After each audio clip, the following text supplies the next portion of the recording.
Hello, good day everyone. Our topic for this week is something very important in doing psychological research. Ito yung tinatawag nating ethical principles in doing psychological research.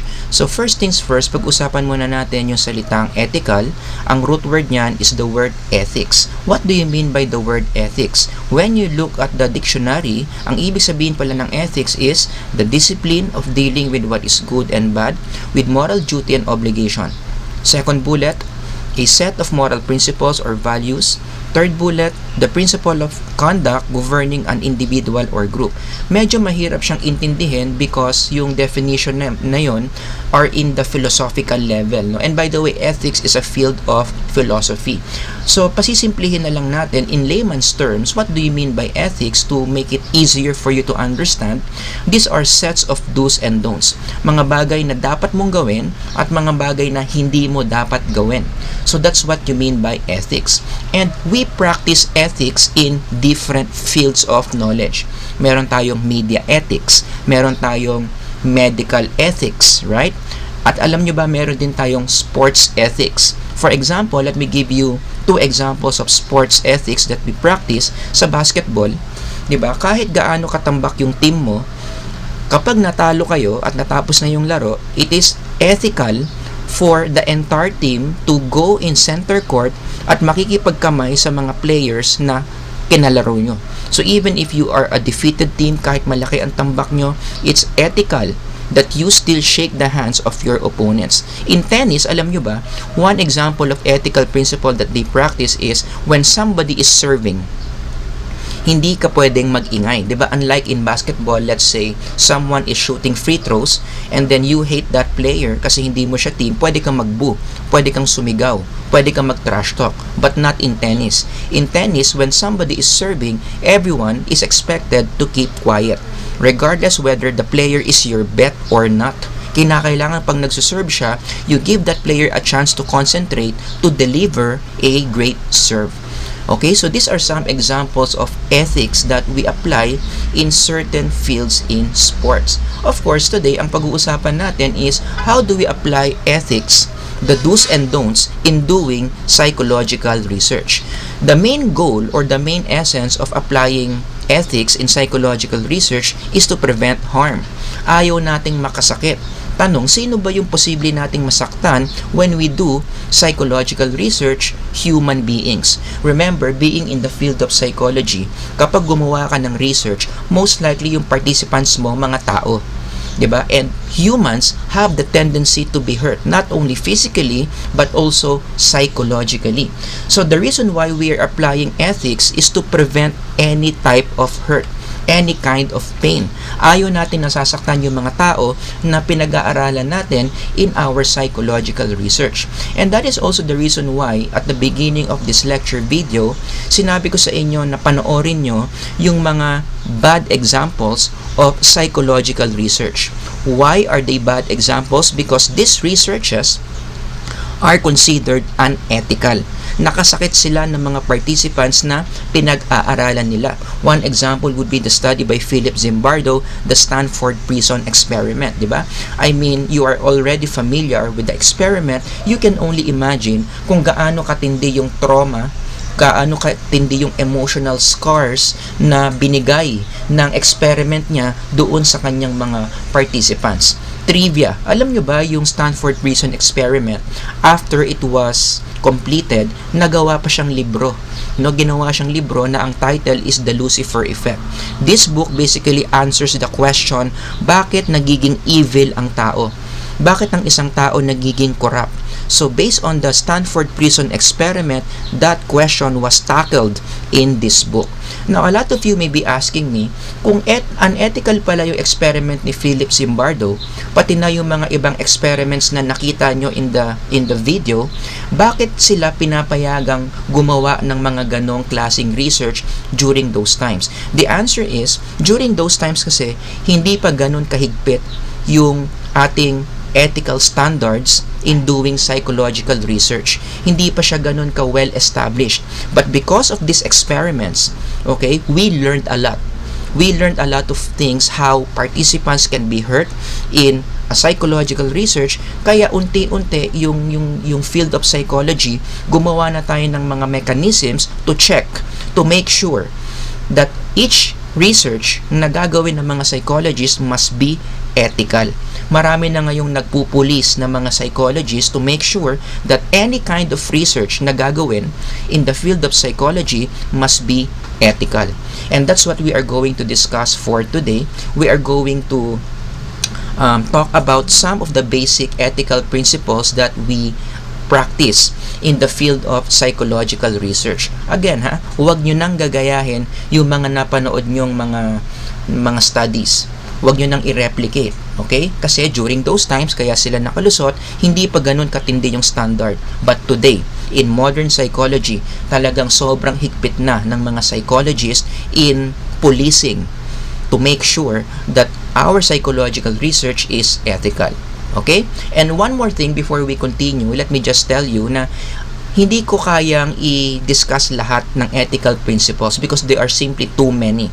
So, ang i-discuss ko lang for this lecture video are the basics, the general ones, yung pinaka-common na ginagamit in doing psychological research. The other ethical principles that are very specific, assignment nyo yan. In fact, one of the things that you are going to do within the week is you are going to read 2 long documents that contain all the ethical principles being applied in doing psychological research. So, kayo na lang bahala magbasa ng ibang mga principles na hindi ko madidiscuss dito. Let's start with principle number 1. Ito yung pinaka-common, the principle of informed consent. I'm sure a lot of you narinig nyo na tong informed consent na ito, no? So, let's just have a review. Sino ang nagbibigay ng informed consent? Is it the researcher giving participants informed consent, or is it the participants giving the researcher informed consent? The answer is the second one. Yung mga participants ang nagbibigay ng informed consent sa researcher. So, paano ba nangyayari yung informed consent in doing psychological research? This is the correct pattern. It is the researcher, palitan nyo lang yung word na experimenter dyan, it is the researcher that informs the participant. So, yun yung unang nangyayari. Merong impormasyon na ibibigay yung researcher sa mga participants. Okay? And then after that, after the participants understand the information, then that's the time that they will give the researcher their consent. Ibig sabihin ng consent, pumapayag na sila to undergo the study of the researcher. So that is the correct pattern, no? Bibigyan mo ng information yung participants, and then after they understand, the participants will give you their consent. Ang tanong, ano ba yung mga information na dapat ibigay ng isang researcher sa mga participants bago sila pumayag na mag-undergo ng study? The following are the key information. Dapat lahat ito sinasabi ng researcher sa participant. What the study is about, ano yung mga step-by-step procedure. They have right to withdraw anytime during the study. If they feel uncomfortable, pwede silang umayaw. Dapat sinasabi yan. Possible risk if there are any. Meron ka bang ipapakitang nakakatakot? Meron ka bang ipapakita na baka makatrauma? No? Dapat sinasabi rin yan. Number 5, confidentiality. The researcher must tell the participants na lahat ng data na makukuha niya, siya lang ang makakabasa. It will not be released in public. Dapat i-discuss din yung incentives, kung ano man yung mga rewards na ibibigay sa participants after undergoing the study. And of course, number 7, very important, dapat yung mga participants alam yung contact number ng researcher, just in case in the future something happens or they have a question about the study, they can contact the researcher. And according to the slide, this is very important. Kapag meron kang kahit isa lang dyan na hindi sinabi, you have become unethical. That's how strict principle of informed consent is. Kapag meron ka lang isa dyan na hindi mo nasabi, then automatically the researcher has become unethical. And one more thing to remember about the principle of informed consent, dapat yung informed consent mo written form. Dapat nakaprint yan sa document, nakaprint yan sa papel, ibibigay mo yan sa participant, tapos habang binabasa niya, i-explain mo yung laman ng papel, and then after the participant understands all the things written on the paper, pipirma siya doon sa end of the document. Yun yung ngayon yung magiging ebidensya mo para masabi mo that indeed your participant agreed na makasama sa iyong study. You know, this is very important. Let me tell you a story na that is related to this, no?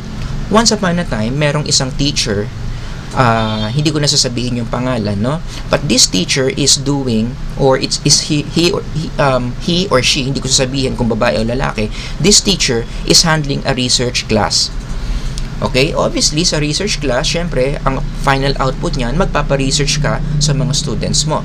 Now, there was a group of students na gusto nilang mag-research about trauma. For some reason, the teacher approved the topic. Ako dun pa lang medyo medyo questionable na yon, because as a teacher dapat alam mo muna yung mga topics na hindi pa masyadong kaya i-handle ng student, and I think trauma is one of those topics, no? So anyway, to make the long story short, the teacher approved of the topic. Ang gustong pag-aralan ng mga estudyante is the different traumatic events that they experienced in a relationship. Okay? So, naghanap sila ng mga participants na meron silang matinding traumang naranasan in the context of romantic relationship. So, to make the long story short, nakahanap sila ng mga participants, but I would like to focus on just this one participant. Meron isang participant, yung traumatic event na naranasan niya is that she was involved in a FUBU relationship. O, kung hindi nyo alam yung FUBU, i-ano nyo na lang, hanapin nyo na lang sa internet, but I'm sure you have an idea what FUBU means, no? So, nagkaroon siya ng FUBU relationship, and in the process, na-inlove siya. Na-inlove siya doon sa ka-relationship niya. But what happened was, yung lalaki, talagang strict sa kanya na ayaw niya ng relationship. He just wants that kind of relationship, the FUBU relationship. Okay? Pero ayaw niya doon sa girl ng serious relationship. And so what happened was, after the guy heard that the girl was already falling for him, iniwan niya. Tinigil niya kaagad yung relationship, and that became really traumatic for the girl, that she suffered depression. So nagkaroon siya ng mga symptoms, no? Ayaw na niyang lumabas, ayaw na niyang kumain, and she drowned herself in vices. Ang dami niyang mga naging bisyo, no? Nag-drugs daw siya, tapos nag-smoke daw, so on and so forth, to forget the pain that she experienced. Now, to make the long story short, ito na, fast forward, nakita itong girl na ito ng mga researchers. Okay? Nakita ng mga researchers. So, qualified yung girl to be part of the study. Ang method nila is interview. So, in-interview nila yung girl. So, during that time, when the girl was being interviewed, naka-move on na siya. Okay? Naka-move on na siya. Okay na siya ulit. Until yun na nga, nung in-interview na siya. Eh di syempre, may mga interview questions doon that really triggered the girl to remember the past events. Ano nangyari? After the interview, nagdaan ng isang linggo, the girl became depressed again. Kumbaga parang na-trigger siya nung interview to remember all those bad things that happened to her in the past. Bumalik ngayon yung symptoms ng depression niya. Hindi na naman siya pumapasok, okay, ang dami na naman yung bisyo, naninigarilyo na naman, to the point minsan daw hindi na umuuwi sa bahay. Kasi nga, naalala niya yung pain in the past. Now, here's my question to you. Do you think the group who interviewed the girl is liable to what happened to her? Well, tinanong ko yung grupo, no? Kasi nilapitan ako ng grupo, former teacher nila ako, no? Sir, ganito yung nangyari. So, kinuwento nila sa akin. Ang una kong tanong sa kanila, did you have informed consent? Well, the girl is already in legal age by the time that they interviewed the girl, no? So, hindi na kinakailangan ng parental consent. Pero tinanong ko, meron ba kayong informed consent? Sabi nila, meron daw. Oo. So, hiningi ko nasaan yung document na makikita ko na pinirmahan nung interviewee yung informed consent. Yun ang hindi nila maipakita. Yun naman pala ang sinabi sa akin ng grupo, tinanong lang nila yung girl verbally if she is willing to be interviewed with this topic. Winarningan naman daw nila yung girl na traumatic yung topic na pag-uusapan, baka mag-trigger ng mga negative feelings, pero lahat yon laway lang. 'Di ba, verbally lang, it's not written. Doon sila pwedeng matalo.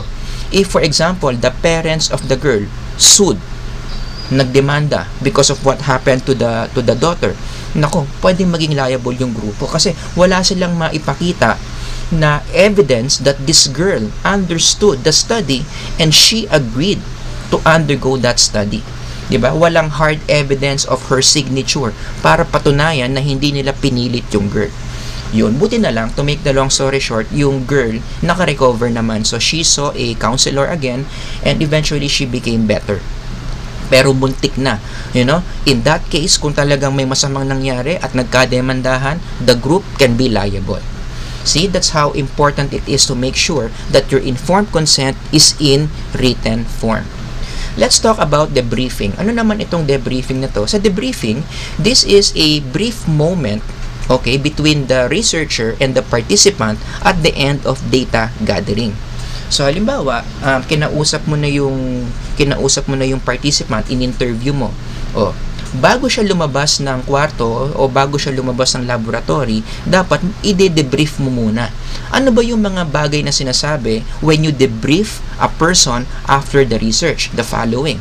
Tatanungin mo kung meron bang possible questions yung tao na pinag-aralan mo, because most of them they do.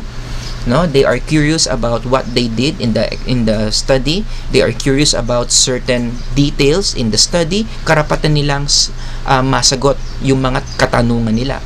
Number 2, another thing that you do in debriefing is you reveal if there are any deception that you used.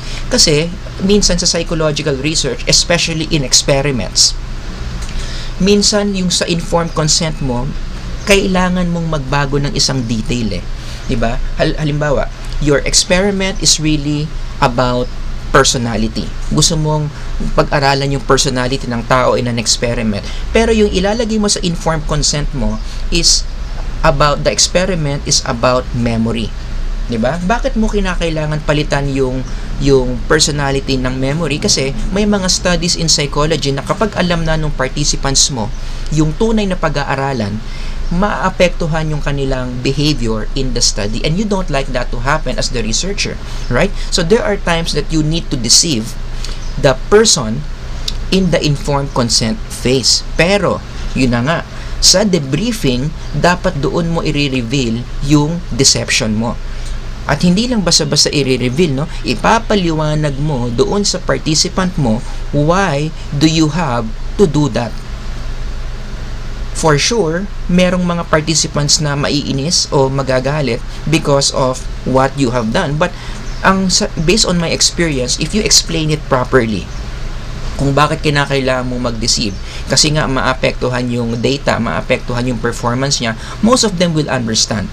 Maintindihan naman nila So, hindi sila magagalit. But just in case na magalit sila, tapos sabihin nila na dahil niloko mo ko, ayoko nang sumali sa study mo, then that's their right. Ibig sabihin, hindi mo kailangan o hindi mo na pwedeng gamitin yung data na nakuha mo from that participant. But then again, if you explain it to them properly, you let them, you show to them why do you need to do that, most of them would understand. Sa debriefing, dyan ka rin nagbibigay ng token. 'Di ba?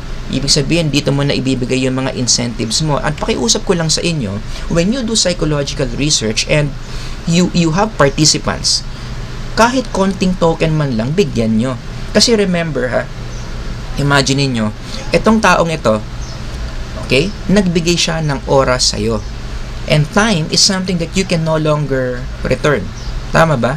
Sabi ko nga, sa Understanding the Self, tinuturo ko ito, every second that passes by, you are moving closer to your death. 'Di ba?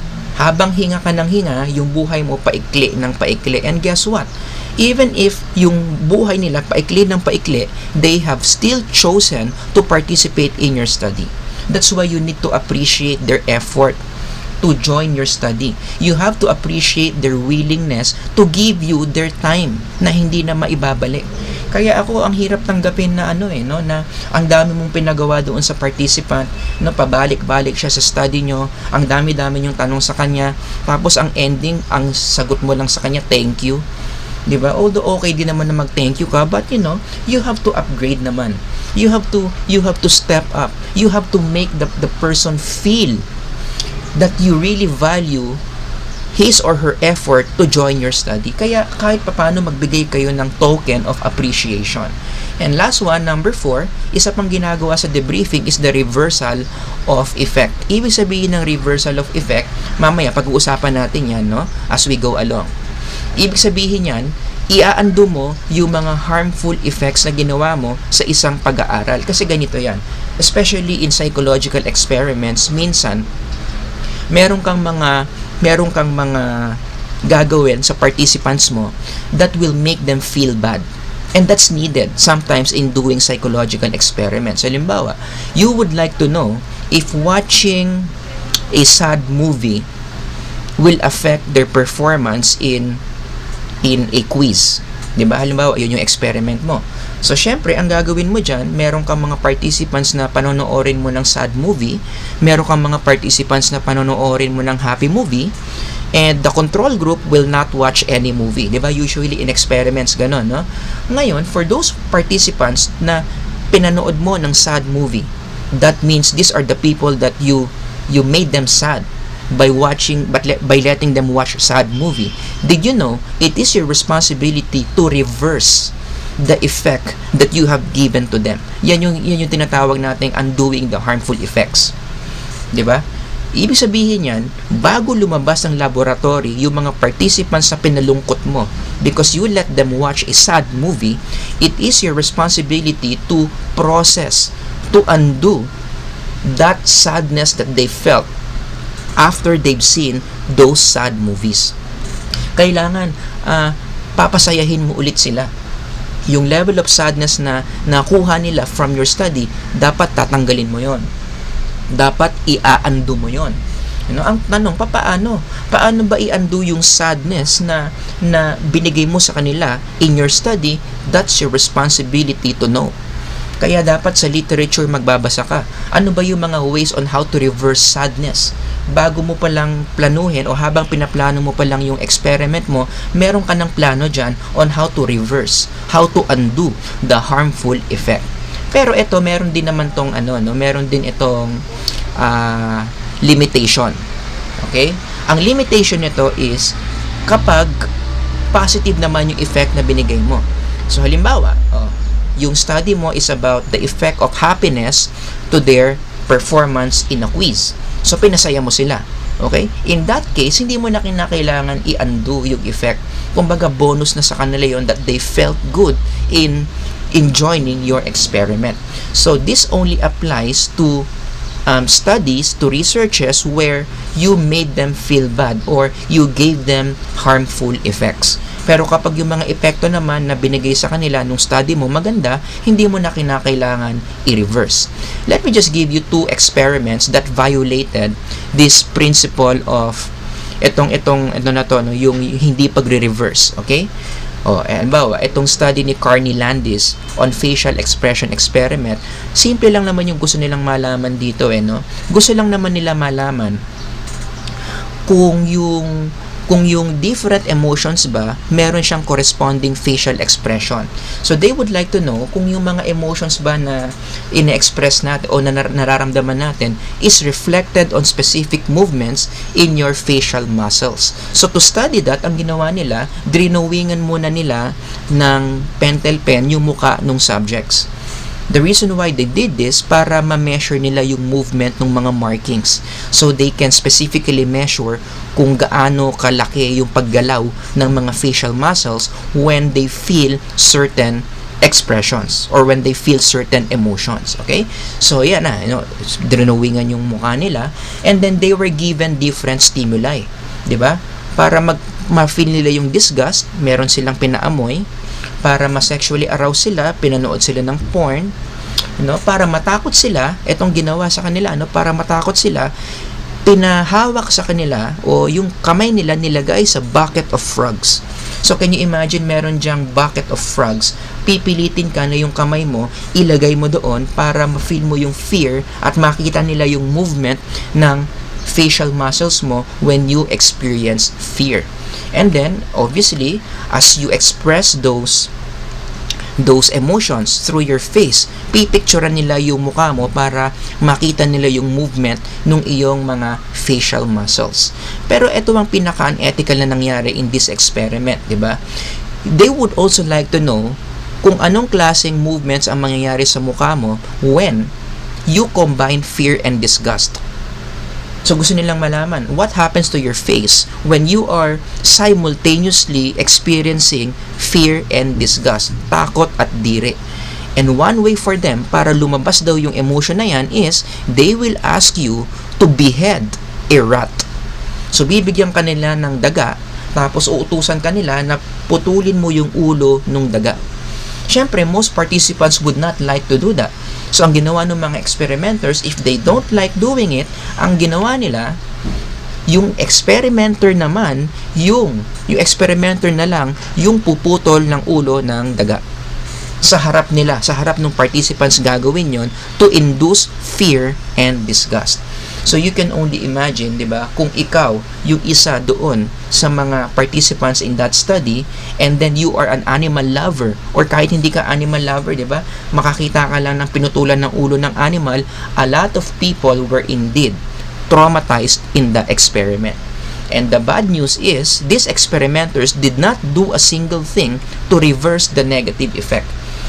So, kung i-correct mo, kung i-correct mo yung nangyari sa experiment na ito, dapat ang ginawa ng mga experimenter, merong counselor doon o merong psychologist doon na alam niya kung papaano i-reverse yung harmful effect na ginawa, na ginawa doon sa experiment. Pero wala eh. Right after the experiment was done, they were given the incentive and then that's it. Okay, so that's one example of experiment na huwag nyong gagayahin. Tsaka, in the first place, hindi dapat pumapatay ng animal sa isang experiment unless it is approved by an authority. Usually yung authority is a group of people giving you the license, to do such studies. Pero wag tayong papatay, di ba? Kung magre-research ka, as much as possible, wag tayong papatay ng mga living things. Okay? Kahit psychological research pa yan, kahit mga hayop pa yan, they are living beings. Any form of life must be respected in doing research.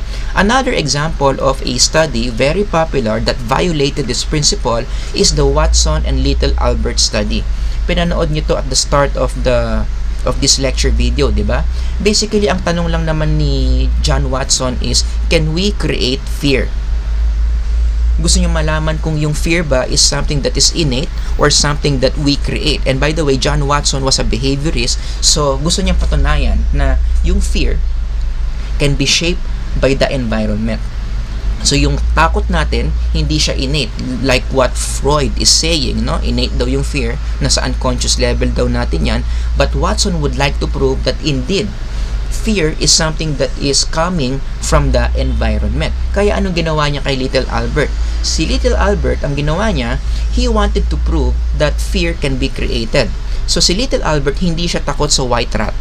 Diba? Merong white rat, hindi takot si Little Albert. Now, John Watson said, I can make Little Albert fearful of the white rat. Kaya kong gumawa ng fear kay Little Albert para matakot na siya sa white rat. And so what did he do? Diba yung very popular na method na ginawa ni John Watson, every time that Little Albert will play or will hold the white rat, meron siyang papatunugin na violent sound behind Albert's head. Parang ano yata yun, isang bakal, tapos mamartilyuhin niya, so nakakagulat yon. Every time Albert will hold the rat, pupukpukin ni Watson ng martilyo yung bakal sa likod ng ulo ni Little Albert, so Little Albert will be startled. So every time he tries to play with the rat, gagawin ni John Watson yon until Little Albert will associate the violent sound to the rat. And true enough, ano nangyari after several trials, natakot na si Little Albert doon sa white rat. Fear indeed can be created. Pero alam nyo, hindi lang yun yung method na ginawa ni John Watson. If you can see on the screen, meron din siyang face sa experiment niya where ang ginawa niya, every time that Albert will play with the white rat, magsusuot si John Watson ng maskara na nakakatakot, and then tatakutin niya si Little Albert. Again, the purpose of this is for little Albert to associate the scary mask with the white rat. And again, true enough, Watson was successful. Natakot na talaga si little Albert sa rat kasi na-associate na niya. Every time that he plays with the rat, maalala niya yung violent sound at the same time yung scary mask. Diba? So, at the end of the experiment, walang ginawa si John Watson to reverse what happened to little Albert in the experiment. Trivia, alam niyo kung ano nangyari kay little Albert after that? The original name or the real name of little Albert was Douglas Merritt, and he died of hydrocephalus at age 6. Siyempre, hindi ko naman sinasabi na nagka-hydrocephalus si little Albert because of John Watson. Of course not. But, here's the thing. Maikli na nga lang yung buhay ni little Albert. It could have been better if he was not afraid of the white rat. Yun na nga lang yung nagbibigay ng joy kay little Albert Yung paglalaro niya sa white rat, tinakot pa siya ni John Watson. So yung short life ni little Albert, nabawasan pa ng quality, nabawasan pa ng happiness. And John Watson did not do a single thing to reverse what he did to Albert. In fact, John Watson was so proud. Diba? Pinablish niya yung kanyang study to show the psychological community na yung fear is something that we create. It is not something that is innate in us. Let's talk about principle of confidentiality. So confidentiality, the basic idea here is all research data that you get from your participants are private. Ibig sabihin, dapat ikaw lang ang makakakita, wala nang iba. When you say something is confidential, it's between you and the participant. So lahat ng malalaman mo tungkol sa participant mo in doing your research must stay within your own eyes. Nakalagay yan sa code of conduct, na babasahin nyo after this lecture video. Okay? The important words are in red. Yan. So basahin nyo na lang yan on your own time. Letter A. Okay? The term test data refers to, ito yung mga makukuha mo from your participants. So, regardless of what form, lahat na makukuha mo from your participant must remain confidential. Hindi mo pwedeng ipakita sa ibang tao. Hindi mo pwedeng gawing topic sa kwentuhan mo with another person. Everything that you get from your participants must be confidential. Pero, may exception yan. In letter B, for example, in the absence of a client or patient release, psychologists provide test data only as required by law or court order. So halimbawa, merong ongoing investigation. Let's say yung participant mo suspect, okay? Suspect siya sa isang krimen, tapos inutusan ka ng korte para i-release kung ano yung mga sinabi niya sa'yo. I-release yung mga psychological test na binigay mo sa kanya, yung results, Pag inutos ng korte, then you have no choice but to break confidentiality. Okay? So, what are some practical applications of principle of confidentiality? Number 1, huwag mong gagawing conversation topic yung mga participants mo. Kahit kwentuhan lang, kahit nagkakape lang kayo ng best friend mo, hindi mo pwedeng i-reveal sa kanya kung ano yung mga sinabi sa'yo ng iyong participant. Number 2, very important, dapat yung mga psychological test o lahat ng tools, lahat ng instruments na ginamit mo in doing your research, in collecting data from your participant must be well secured. Kung tape recorder yan, dapat nakalagay yan sa isang cabinet na walang makakakita. Kung psychological test yan, and I think this is one of the laws ito Alam nyo ba, in schools today, lahat ng guidance offices required sila na magkaroon ng filing cabinet na merong lock. Kasi, di ba, guidance counseling office is the one responsible giving students psychological test. They also score those psychological tests. Right after they score those psychological tests, kinakailangan itatago nila yung mga psychological test na yon in a secured place. Hindi yung kung sino-sino yung makakabasa. At dapat yung cabinet na yon nakalock. Okay, so that's how you apply principle of confidentiality. And number 3, you need to use code names or aliases in case you are going to use certain data sa iyong research. Halimbawa, pupunta ka sa isang conference, tapos magre-report ka ng isang case mo, kinakailangan papalitan mo yung pangalan nung case mo.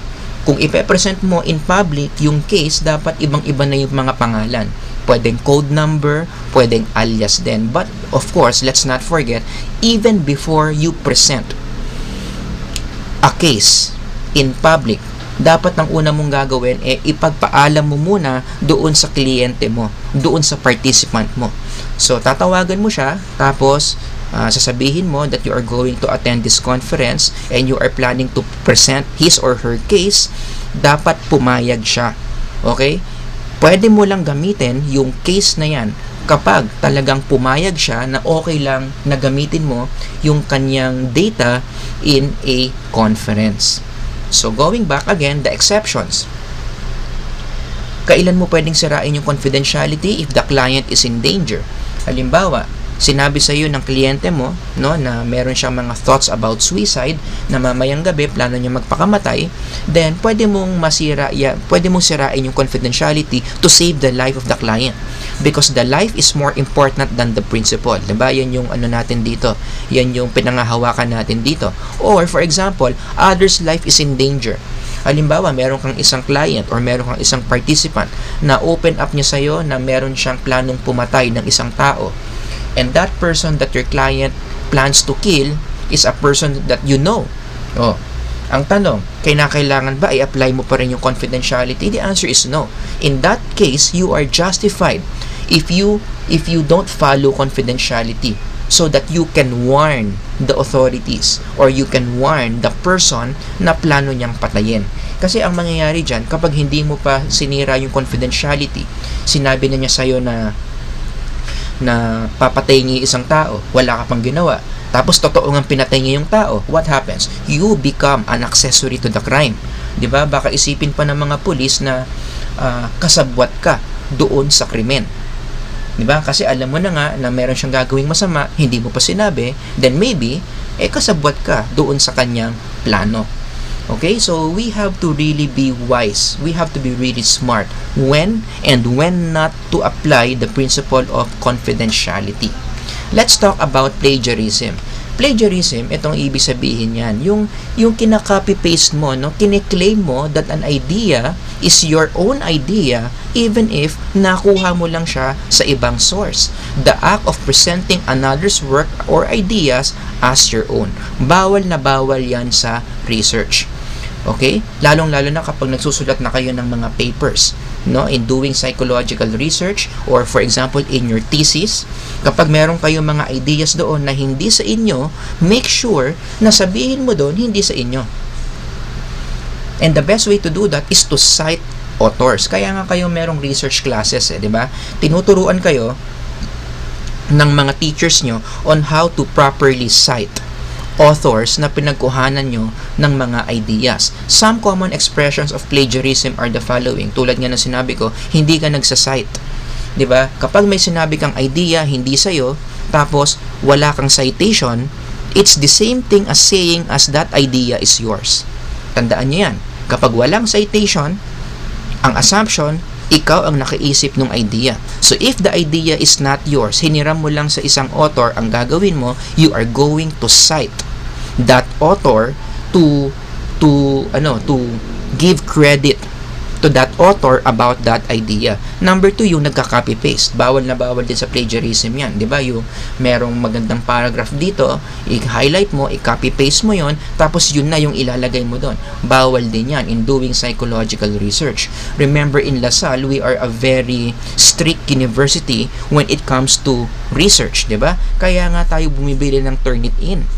This software, this application can spot students na nagka-copy-paste ng mga work directly from one source to their research. At kapag napatunayan ng LaSalle, kapag napatunayan ng department that you are committing plagiarism, that is considered a major offense in our university.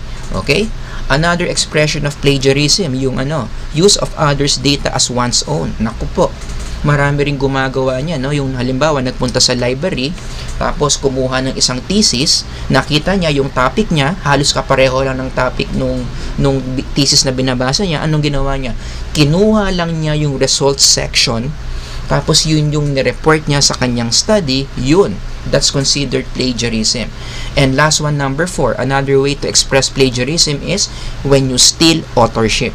Ito naman, madalas mga teachers ang gumagawa nito, no? I know some teachers who have done this before, pero of course, hindi ko sasabihin yung pangalan. Ang nangyayari dyan, halimbawa, when it comes to thesis, di ba? May mentor, yung mga estudyante. The mentor is the teacher who is guiding the students to do a certain research. To make the long story short, na-defend na yung thesis. Okay? Maayos na. Ang gagawin ng teacher, may ibang teacher akong kilala, okay? Palilipasin lang muna nila yung 1 year or 2 years. Ang mangyayari dyan, they need to publish. You know? Kasi kapag teacher ka, if you are in the academy, you need research for you to be promoted or for you to get to a higher rank. Ang ginagawa ng ibang teachers, ginagamit nila yung thesis ng kanilang mga mentees.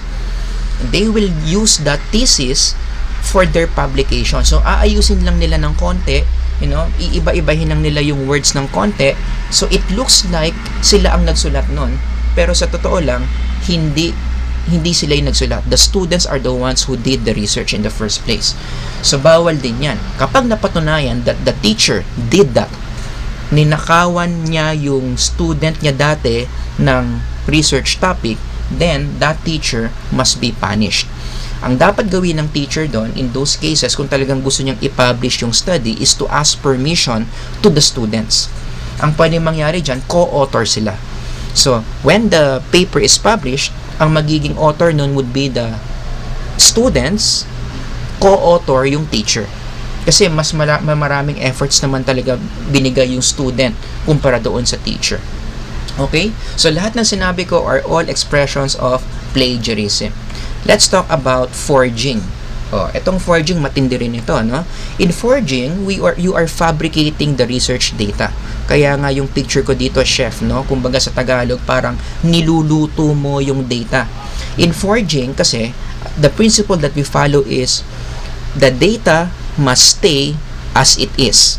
Let me repeat. The data must stay as it is. Wala kang dapat gagalawin. Wala ka dapat imamanipulate. Kung ano ang nakuha mo from the field, that's the data that you need to analyze. That's the data that you need to report. Oras na meron kang binago dyan, kahit gaano kakonti yan, that's already considered forging. Let me tell you or show you a case where forging happened big time in social science research. Kung narinig nyo na ba yung case of the Piltdown Man? Itong case of the Piltdown Man, ito ang nangyari noon, no? In 1912, somewhere in England, meron daw na discover na skull yung mga anthropologists, okay? And they saw something unusual with the skull kasi yung bungo na ito, kakaiba, yung upper portion of the skull is that of a modern man. Pang-tao yung taas ng skull, pero yung kanyang panga, yung jaw area, pang-ape.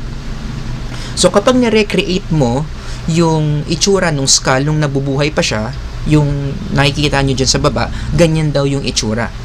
And what do you notice? It seems like this is a type of a human being na in transition from being an ape to becoming human.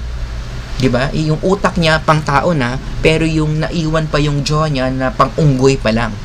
Sounds familiar? This is the idea, or this skull is proving that the idea of evolution is true. Kaya naman, during those times, yung mga naniniwala sa evolution, talagang nagdiwang. Diba? Talagang sinabi nila na, kita nyo na, totoo yung sinasabi namin, ang tao galing sa unggoy. This is the evidence. There was a human being in transition from a monkey to becoming a full human being. And this idea was accepted for 40 years. Talagang lahat ng big-time anthropologists, lahat ng big-time scientists naniwala that there was a time in our history that we were in transition from ape to human. Many believe that was a valid statement, that was a valid finding because they have the evidence, they have that skull. Pero anong nangyari? Ito ang nangyari. Fast forward in science, na-imbento ngayon yung carbon dating. Carbon dating is a process where we can estimate the age of any object. kahit gaano ka pa katagal yung object na yan na nahukay sa ilalim ng lupa, we can estimate kung gaano katanda na yung object na yan. So this process was very useful in the field of anthropology as well as in history. Now, the invention of carbon dating is a perfect opportunity para malaman kung ano ng age nung skull na nakita nila. So anong ginawa? Ano nangyari? Nung nagkaroon na ng carbon dating, di kinarbon date nila yung skull na pinagmamalaki nilang in transition. And you know what they found out? Hold on to your seats. Ito yung kanilang nakita. They found out that skull hindi pareho ng age. Yung upper skull was older than the jaw. Ibig sabihin, meron lang nagkabit nung skull ng tao sa skull ng unggoy. Tapos pinalabas na this is a skull of a man in transition. So merong nag-forge ng data, merong nag-forge ng evidence, merong lang nagkabit ng isang skull ng tao sa jaw ng isang unggoy. So this guy na sinasabi nilang a human being in transition from monkey to man was just a hoax.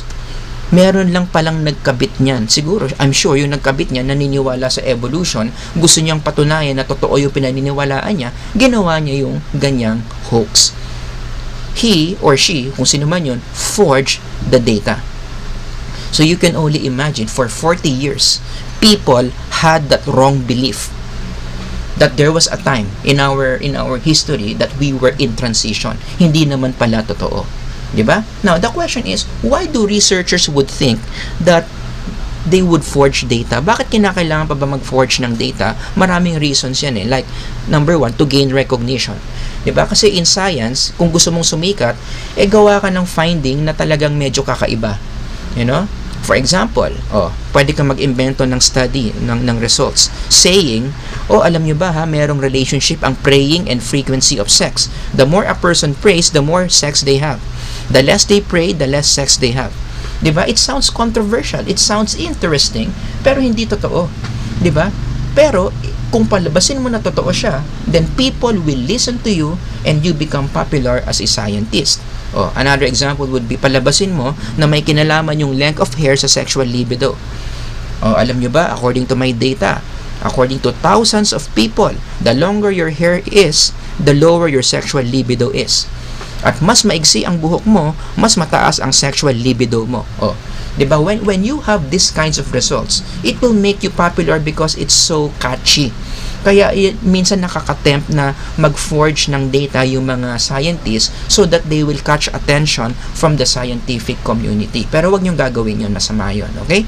Another reason is, meron silang agenda to support a scientific theory. Diba? Doon sa sinabi ko kaninang story, naniniwala yung scientist na yun that evolution is true. So what does he do? He forges a skull to support that evolution is true. Diba? Doon sa pinanood nyo kanina sa pre-lecture video, yung experiment ni John Money kay David Reimer. The reason why he did that because John Money believes na yung gender kayang ituro. Yung gender is something that you nurture. So even if, for example, David Reimer was biologically a boy, tapos gawin mo siyang girl, turuan mo siyang maging girl, eventually magiging girl din siya. That's what he wants to prove. John Money believes in the nurture side of gender, only to find out na hindi naman pala totoo yung sinasabi ni John Money, no? So what did he do to support the idea that gender is nurtured? Naging unethical siya towards David Reimer. Okay? So yan yung mga reasons kung bakit minsan nagfo-fraud o nagfo-forge, no, yung mga scientists in doing psychological research. Forging is a very serious offense. Ito yung mga possible punishments dyan sa mga estudyante. Automatic bagsak yan. Automatic pwede kang matanggal sa Lasal, lalong-lalo na kapag napatunayan na yung thesis mo, yung mga data doon, gawa-gawa mo lang. Kaya don't even think about that. For professionals, yung mga professional psychologists na, of course, you will be required to do a public apology at nakakahiya yan. Diba? Actually, pag mag-public apology ka, tinanggap mo na nag-forge ka. Ano na yan kabit-kabit na yan. People will no longer trust you, people will no longer read your research, and the university where you are working at, pwede ka pang i-fire kasi masisira yung credibility nila, no? So it's a very serious offense. What else? Cancellation of license. Lalong-lalo na ngayon, we are living in an age where being a psychologist or being a psychometrician is licensed. So, kapag ikaw nag-forge ka ng data at napatunayan that you really did that, pwede ka matanggalan ng lisensya. And of course, para sa mga mahihilig mag-research, you will be banned from publishing studies. Diba? Kasi napatunayan nag-forge ka, sino pa magtitiwala sa mga isusulat mo? So, yung mga journal articles, lahat sila iba-blacklist ka na. All your works will no longer be accepted for possible publications. Okay? So, as we close our topic today here in psychological research, ito yung mga takeaways na gusto kong matutunan nyo in understanding ethics in psychological research. Number one, I hope you realize that our research participants are humans. Mga tao sila. Therefore, if our participants in our research are people, we need to treat them humanely. Itrato natin silang tao. Let's treat them with value. Diba? Huwag natin silang tignan as laboratory rats. They're not laboratory rats. They are human beings who deserve to be respected. Kaya nga, that's the whole point of being ethical. Okay? We are trying to prevent them from getting harmed because we are treating them with respect. So, always remember that you are dealing with people. When you deal with people in your study, make sure you make them feel that they are valued and they are appreciated. Number two, I hope you realize that the research process maintains dignity. Diba? Kaya sana tumaas ang respeto nyo sa psychological research. Sa psychological research, hindi lang yan basta-basta pupunta ka sa field, mamigay ka ng questionnaire, o bilangin mo yung mga score sa questionnaire. It's not as easy as that. We need to be doing things with dignity, protecting our participants from harm. And I hope that enabled you to look at what we do here as something that is dignified. At sana wag natin sisirain yung pangalan ng psychological research by being unethical. And last one, number 3. Any research findings obtained unethically are automatically considered invalid. So halimbawa, naging unethical ka. Unang-una, parusahan ka. Pangalawa, kahit maganda yung conclusion mo, the scientific community will just close their ears and their eyes to your study. They will consider your study as junk. They will nullify your study. So, naparusahan ka na walang kwenta pa yung study mo. Okay? So, wag kang magiging unethical researcher. That's the point. And by the way, no, if you have seen these words, yung image sa baba, Institutional Review Board, anong ibig sabihin yan? These are the police. Group of people who police the ethicality of the research. Yung Institutional Review Board, usually mga group of people yan in a university. Nag-a-assign tayo ng mga grupo ng mga tao in a university where their job is to make sure that all kinds of research being done in that university will be ethical. They can police research, the research of students. They can also police the researches being done by the faculty members. Okay? In all universities, lalong-lalo na yung mga universities that do a lot of research, they make sure that they have institutional review boards. And even in LaSalle, even in our university, meron tayong institutional review board na talagang malupit. They make sure that each of the step that we take in doing psychological research is ethical. Okay? So, proceed to your post-lecture task after this video. I hope you learned something.